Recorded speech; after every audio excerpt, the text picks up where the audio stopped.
कभी रुककर सोचा है, जब एक मनुष्य इस धरती से चला जाता है तो आखिर क्या चीज जाती है और क्या रह जाती है? शरीर तो यही मिट्टी में मिल जाता है, पर वो शक्ति जो शरीर को चला रही थी कहाँ जाती है? वही शक्ति आत्मा है, जो न मरती है न जन्म लेती है, केवल एक शरीर से दूसरे शरीर में प्रवेश करती है। लेकिन क्या आपने कभी ये सोचा है कि आत्मा अकेली जाती है? नहीं, आत्मा अकेली नहीं जाती। हर जन्म में आत्मा के साथ आता है मन। मन कोई साधारण तत्व नहीं, यह स्वयं परमात्मा की सृष्टि का सबसे सूक्ष्म सूत्र है। मन ही वह सेतु है जो आत्मा और कर्म को जोड़ता है। भगवान ने मन को इसलिए दिया ताकि आत्मा को सोचने, करने और समझने की शक्ति मिल सके, परंतु वही मन जब नियंत्रण से बाहर हो जाता है तो वह आत्मा को भटका देता है। मन वही कराता है जो आत्मा को भोगना पड़ता है। अच्छे विचार शुभ कर्म की ओर ले जाते हैं और बुरे विचार पाप और दुख की ओर। हर विचार, हर भावना, हर निर्णय मन के भीतर उठता है और वहीं से निकलकर कर्म में बदलता है। कर्म का बीज मन में ही बोया जाता है और उसका फल आत्मा को भोगना पड़ता है। इसलिए शास्त्र कहते हैं, यथा मनः तथा कर्म, यथा कर्म तथा जन्म। जैसा मन होगा वैसा ही कर्म होगा और वैसा ही अगला जन्म भी होगा।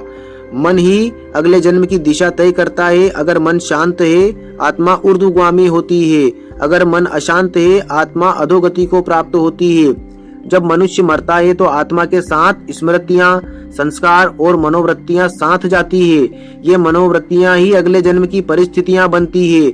अगर मन में ईश्वर के प्रति प्रेम, सेवा और शुद्धता है तो आत्मा का मार्ग प्रकाशमय होता है, और अगर मन में वासना, अहंकार और द्वेष है तो आत्मा अंधकारमय लोकों में भटकती है। भगवत गीता में भगवान श्री कृष्ण ने कहा है, यद भावम तद भवति, अर्थात जैसे भाव मन में होते हैं वैसी ही गति आत्मा को प्राप्त होती है। इसलिए कहा गया है, मनुष्य अपने मन से ही स्वर्ग बनाता है और उसी से नरक भी। अब प्रश्न यह है, मन को कैसे साधा जाए, क्योंकि मन बड़ा चंचल है। कभी सुख में बह जाता है, कभी दुख में टूट जाता है। श्री कृष्ण ने अर्जुन से कहा था, असंशयम महाबाहो मनो दुर्निग्रहम चलम अभ्यासेन तु कौन्तेय वैराग्ये च गृह्यते। अर्थात हे अर्जुन, मन निश्चित ही चंचल और कठिनता से वश में होता है, परंतु अभ्यास और वैराग्य से इसे जीता जा सकता है। मन को जीतना ही सच्ची साधना है। जो अपने मन पर नियंत्रण पा लेता है वह संसार पर भी नियंत्रण पा लेता है। मनुष्य जब अपने मन को ईश्वर में लगाता है तो धीरे धीरे उसके सारे कर्म शुद्ध हो जाते हैं, क्योंकि जहाँ ईश्वर है वहाँ द्वेष, लोभ या अहंकार नहीं टिकते। भगवान को पाने का मार्ग मन से ही होकर गुजरता है।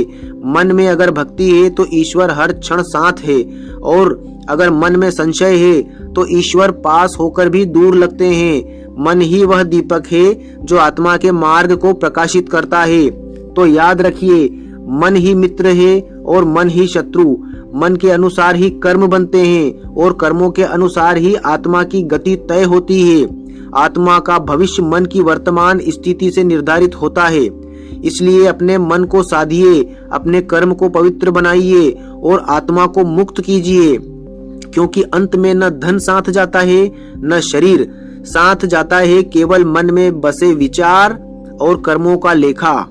मन को जीतना ही जीवन का परम धर्म है, क्योंकि मन शांत हो गया तो आत्मा स्वयं ईश्वर से मिल जाती है।